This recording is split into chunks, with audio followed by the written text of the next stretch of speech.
Scoot dove twice for the boxy flashlight, found it, and turned it on, suddenly splitting the darkness and immediately feeling hopeful. But it was odd to see the sea dog's unusual overhead, the open hatchways into the bilge, and the debris floating on the shining water, all streaked with lubricants. Odd to see the toilet upside down. She held the light underwater and it continued to operate. Every so often, Sully lifted his face to survey the horizon looking for traffic. He knew they were still within 16 or 17 miles of the coast, though the drift was west. There was usually small boat activity within 20 miles of the shore, fishermen or pleasure boats. Scoot worked herself forward a few feet, guessing where the skylight might be, and then went down to find the butterfly windows, the flashlight beam cutting through the murk. It took a few seconds to locate them and put a hand on one brass dog. She tried to turn it, but it was too tight for her muscles, and she rose up to breathe again.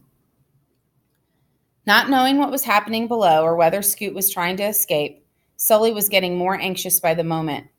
He didn't know whether or not the crazy telepathy was working. He wished she would tap again to let him know she was alive. It had been more than 20 minutes since she'd last tapped. Scoot had seen a toolbox under the companionway steps and went back to try to find it. She guessed there'd be wrenches inside it, unless they'd spilled out. Using the flashlight again, she found the metal box and opened it. Back to the surface to breathe again, and then back to the toolbox to extract a wrench. With each move, she was becoming more and more confident. A big sailboat beating south came into Sully's view, but it was more than 2 miles away, and the occupants, unless he was very lucky, would not be able to spot the Sea Dog's mound and the man standing on it, waving frantically. 4 times Scoot needed to dive, once for each dog, and work underwater was at least 5 times as difficult as trying to turn them in usual circumstances. She'd aim the light and rest it to illuminate the windows. Finally, all the dogs were loose, and she rose once again.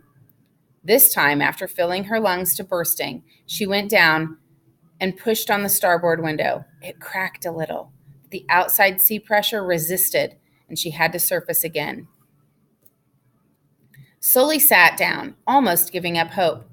How long the air pocket would hold up was anybody's guess. The boat had settled at least 6 inches in the last 2 hours. It might not last into the night. On her 6th dive, Scoot found a way to brace her feet against the ceiling ribs.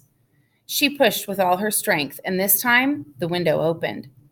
Almost out of breath, she quickly pushed her body through, and the old sea dog released her. Treading water beside the hole, she sucked in fresh air and finally called out, "Sully!"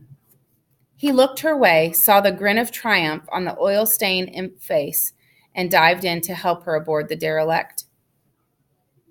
Shivering, holding each other for warmth all night, they rowed and rocked, knowing that the boat was sinking lower each hour.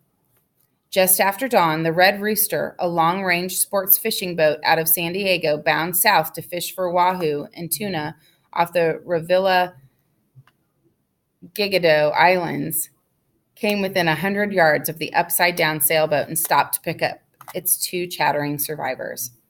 The Red Rooster's Captain Mark Stevens asked, "What happened?" "Rogue wave," said Sully. That's what he planned to say to Bo Tucker as well. Stevens winced and nodded that he understood. The old sea dog stayed on the surface for a little while longer, having delivered her survivors to safety. Then her air pocket breathed its last, and she slipped beneath the water, headed for the bottom.